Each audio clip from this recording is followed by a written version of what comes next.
Welcome, my friends, to this auxiliary session in the middle of Lead Your Comeback. We got a chat in from Jay, and Jay asked a question about dealing with exam failure. So I'm going to go to Jay's comments here and answer the question directly. So, Jay, thank you for chatting in, and I'm sorry to hear about what happened on the PMP exam. You know that my buddy Ed, who is connected to you, can give you a lot of advice about bouncing back from failure on the exam. So if you haven't already gotten some insights from him, I want to encourage you to do that. Talk to Ed and get some advice. So Jay says, good afternoon, everyone. Please, I failed the PMP the first time around. I don't have the experience and lack software knowledge. So a couple of things going on there. So if you fail the PMP exam the first time, I want you to understand that does not mean anything other than you have an opportunity to firm up your knowledge, firm up your understanding of the project management body of knowledge guide. I want to ask you a few pain point questions, Jay, and, just answer based on what you did. I know you're going to be watching this after the fact. So the question, Jay, is, did you study the Project Management Body of Knowledge Guide, 6th edition? And I don't mean reading it from cover to cover, but I mean reading those 49 processes that discreetly outline what is in project management. Now, if you did and you truly understand what all the 49 processes are, develop project charter, identify stakeholders, develop project management plan scope management, collect requirements, define scope, create WBS, plan schedule management, define activities, sequence activities, estimate activity durations, develop schedule, plan cost management, and all the way on down to the very bottom where you get to plan stakeholder engagement. Planning, same for executing. Direct and manage project work, manage project knowledge, acquire resources, develop team, manage team, right? All that stuff, all the quality bits, all the way down. If you truly did that, great. If you didn't, I need you to study with intention, unraveling each one of the 49. Because what I've discovered is a lot of people say you don't have to read the PMBOK 6th edition. And while I agree you don't have to read cover to cover, you do need to get the 49 processes down pat. You have to. And trust me, because I've done all sorts of certifications from different bodies. I've done some of the Scrum stuff you have, and a round of applause to you for your PSM, and the other things you've done with Ken Schwaber's firm. That's great. And I've done that, and I've done the Prince 2 as well. But I can tell you that when you're talking about project management, the world of project management, the PMI 6th edition, it does it like no other exam body, project management body that I know about. It doesn't even compare to when you talk about the 7th and the 8th. The 6th is still the best that I've seen, because I've seen what is in the oven for the 8th. So the summary is this, and I'm saying this for everyone out there, everyone who sees new PMBOKs and you feel maybe it's, trust me, the 6th edition with the 49 processes, in my mind, is the most comprehensive overview of project management. And you need to know it. Not for the exam alone. The exam, but it's not even about the exam. It's about you as a professional having a discrete set of processes that you can teach anyone, anywhere, to free them from their stuck state. So if you haven't studied the 49 processes that PMI outlines, you might want to do that. And I'm not just talking about flying over the pages, Jay. I mean going in for the kill. Like when you talk about collect requirements, what are the tools of the trade? How do you do that? Interviews, focus groups, facilitated workshops, questionnaires, surveys, prototypes. What are you going to get out of it? I'm going to get a requirements traceability matrix. Why that? Why can't I just use a product backlog? Now, a product backlog is great, but we're talking about traditional project management or maybe something hybrid. And the requirements traceability matrix tracks requirements to their origin and it makes things clearer. I've used this in the real world. So I know the value of an RTM versus a product backlog. A product backlog has its own greatness as well.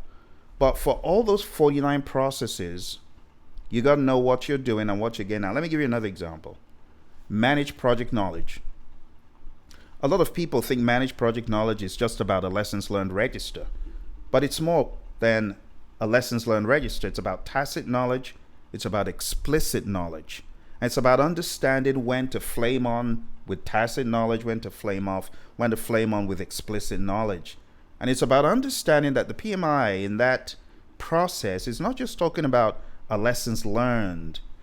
They're talking about sharing knowledge across the firm ASAP. You get what I'm saying, Jay? And we could go all day long digging deep into these awesome 49 processes. Because no other body, like I said, many other bodies, but they don't document it as discreetly. I love how discreetly it's packaged. And you got to know that. So that's step one, Jay. You know what I'm doing? I'm looking for the pain points. I'm trying to find where you missed it. Okay? Secondly, when we talk about the world of Agile, I know many people take exams. I took exams. I was ACP certified, but I was still Agile ignorant. Very Agile ignorant. So what did I do? I started getting coaching and mentoring from a higher power. And by the time I was done, I truly imbibed the Agile doctrine, the Agile dogma. Because it's not about certifications. Okay, I had the CSM, I had the ACP, but I was still Agile ignorant.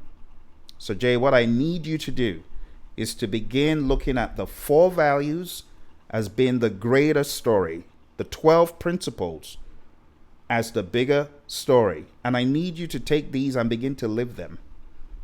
Put them into your daily life, live them, go over them over and over and over and over again. Do you know them like I do?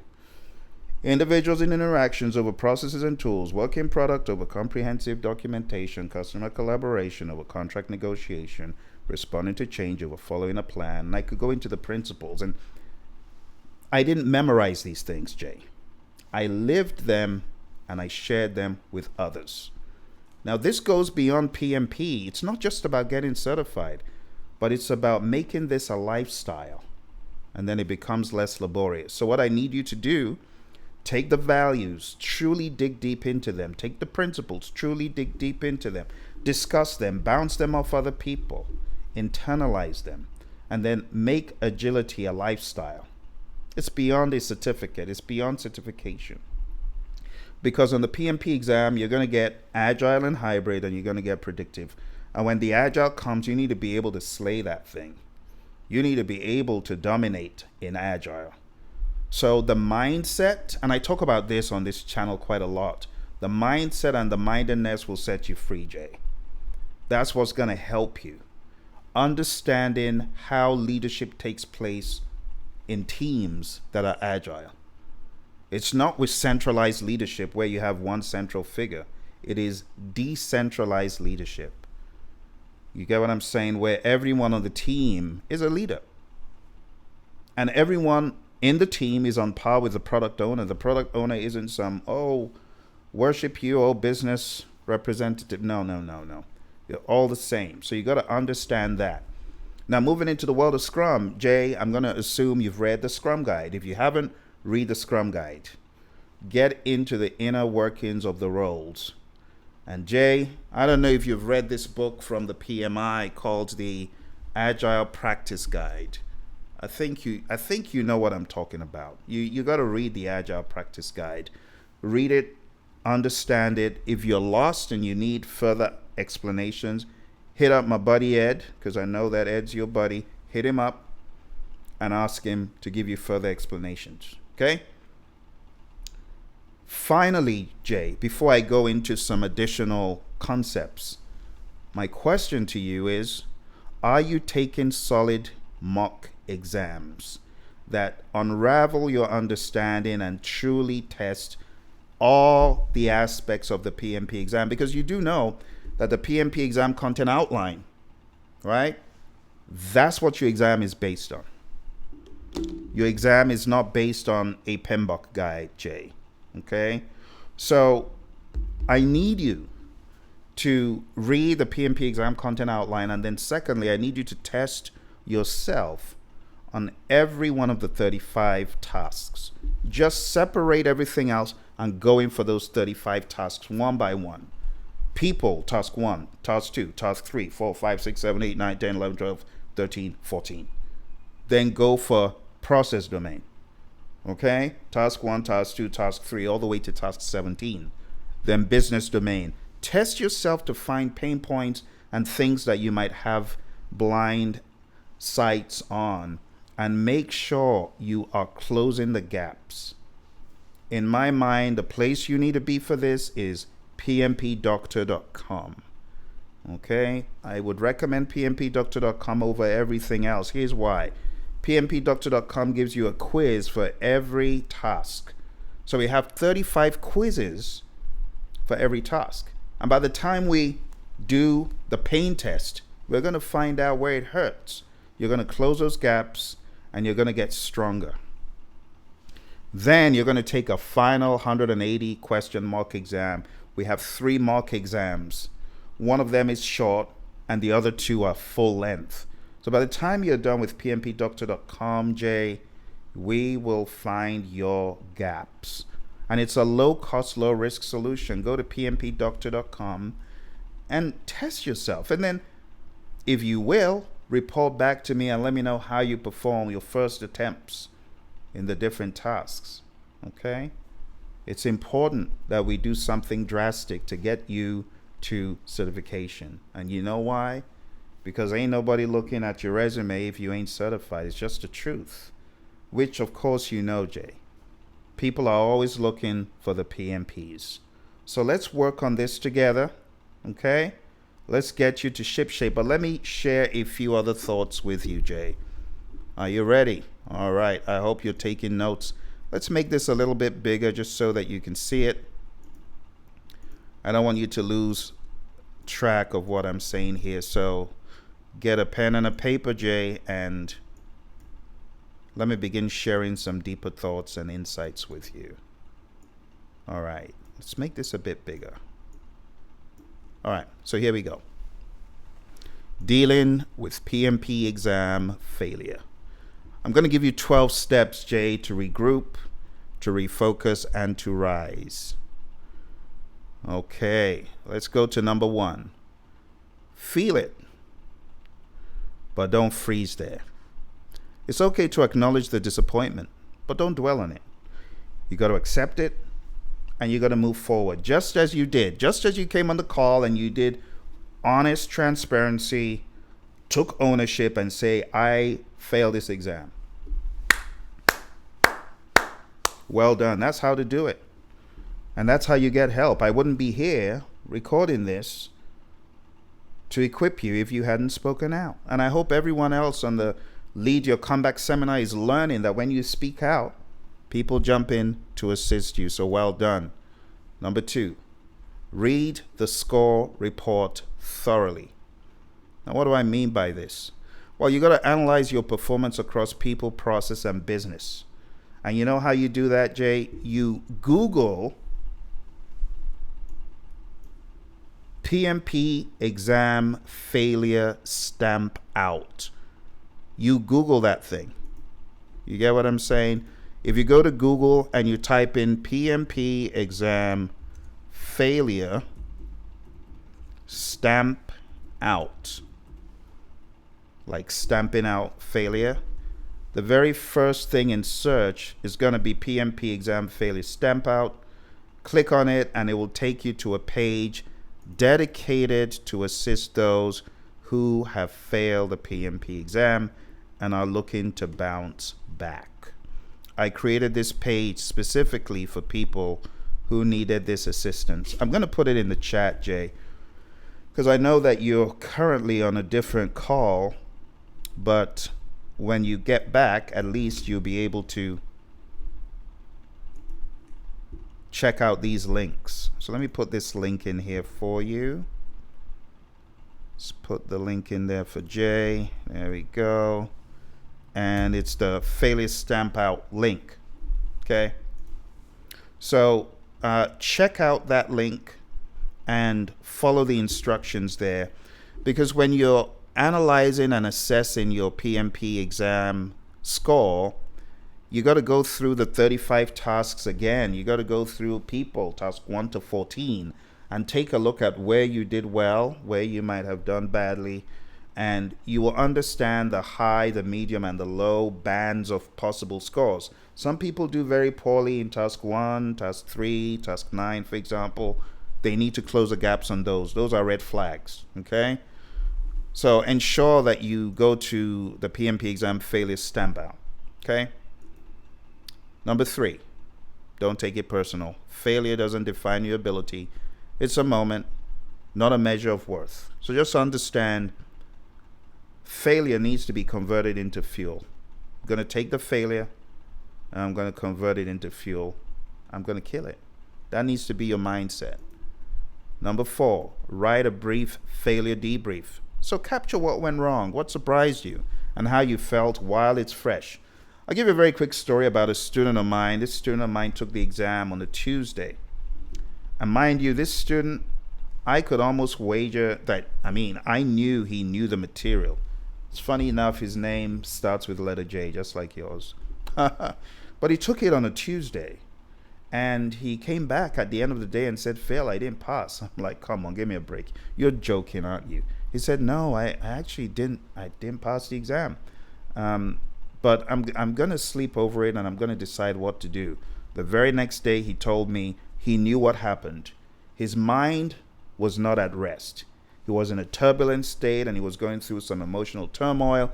To make matters worse, his kids came over to stay with him over that weekend leading up to his PMP. So all he did was really not concentrate and he was a little bit uneasy. So he told me, Phil, I want to take the exam on Saturday. And for a second, I was about to say, dude, you need to go study. But when he told me that, I said, okay, I know you can pass it because I thought you would have passed it last time. So hopefully you're gonna fix that thing. You're gonna make that mental adjustment. And you know what he did? All he did was relax and chill, listen to music. Very hardly did he ever read anything. Saturday came and then he sends me his report. All target. Now back in those days you'd be based on the 5. All target except one, which was all above target except one, which was target. Can you imagine that? He absolutely slayed the thing. But what happened was he made a mental adjustment to say, calm down, take it easy, take a chill pill, calm down mentally, and go in there focused. And don't waste time. Because a lot of people, they go in there a little bit uneasy, then they get in there and the questions start heckling them. And what I mean by that, the questions, it's almost as though the questions are almost making fun of you. Yeah, come try me. I'll give it to you. And the next question and the next, and that's what happened to me. I was in torment. But what happened for me on my exam at question 20, I realized that there was no point fighting the questions the way I was. I was trying to use brute force to fight the question. But you know what I did instead? I just let it go. I said, I don't have time for your nonsense question. I'm going to leave you alone. I'm going to find where my low-hanging fruit is. So what did I do? I stopped at question 20 and I went way to the back of the exam. In those days, you could jump to the question 200. So I jumped to question 200 and I did my exam in reverse. True story. 200, 199, 198, 197, 196, 195. That's how I did my exam until I got back to question 20. So what am I saying? Why am I telling you all this, Jay? I'm telling you all this so that you understand it's the state of mind you're in. If I had continued with that lack of awareness of what was going on and kept trying the same thing on my exam, I probably would have failed. But instead, I decided to do something drastic and new and different. And I had the presence of mind to try it. I had the boldness to try it. So a lot of you going into the exam is all about your awareness, your presence of mind, your intentionality. You're feeling like you're in control to change the narrative, however the exam is moving. You get what I'm saying? Okay. So write a debrief. You'll be very surprised to see what it presents to you. Number 5, review your study approach. Assess whether you study to understand or to memorize and rethink your strategy. Like I always tell people, it's the understanding that's key. You got to follow my Dixive approach. Define every problem and identify the root cause in the question. Then generate alternatives. Choose the best alternative based on the story you've read. But you got to make sure you've identified the root cause.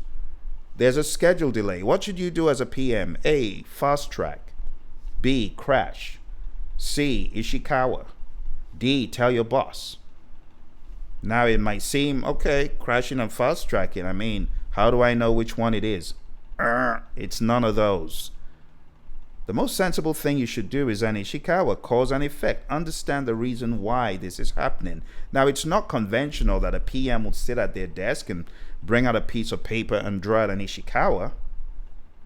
But in the context of the question, it makes sense to understand, why am I late? Why did my schedule go off?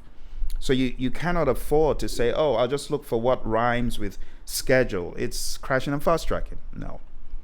Okay, so you really need to understand. The logic is important. You got to follow the Dixive. Don't choose an alternative if you don't understand the root cause. All right, let's move on. Number 6, reinforce the fundamentals. If you haven't gone over the core, which is why I always talk about the 6th edition. The 6th edition is key, and at this point, I probably should reveal the 6th edition on the screen because I know some of you have not seen the 6th edition because it's not in print anymore. So, let's bring up the 6th edition just so that everybody understands what it looks like in the context of our conversation here. All right, so this is what the 6th edition looks like. I'm going to bring it up on the screen momentarily. Here we go. This is the PMBOK Guide 6th edition. It's not in print anymore, but it has a lot of great stuff on the fundamentals. The 7th edition does have some good stuff on what PMI termed as a value delivery system, but I don't think it does the basics enough justice. It has a new definition of project management focused more on the outcome, which is good, but I don't think it did the elementary stuff as much justice as this did. So that's the 6th edition.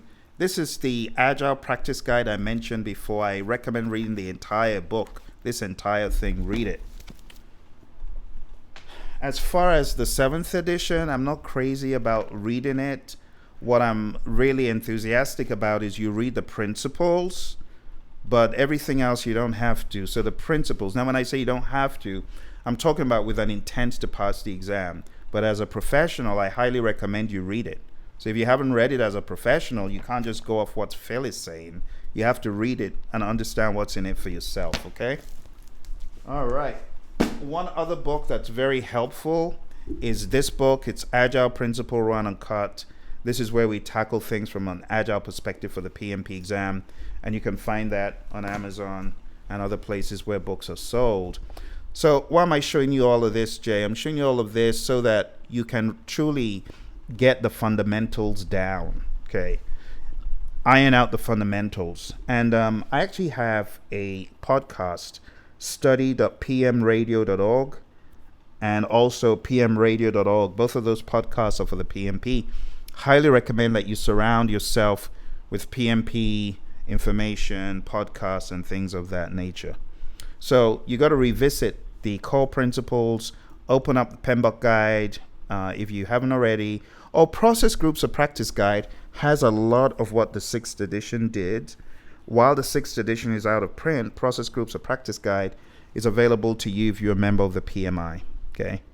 All right. Number 7, get expert help or join a study group. Collaborate and hear others' thought process to clarify difficult concepts.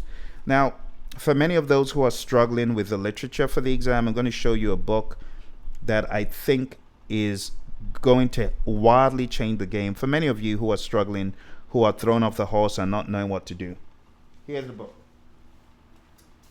The book that I want to recommend to you is called PMP Exam Immersion.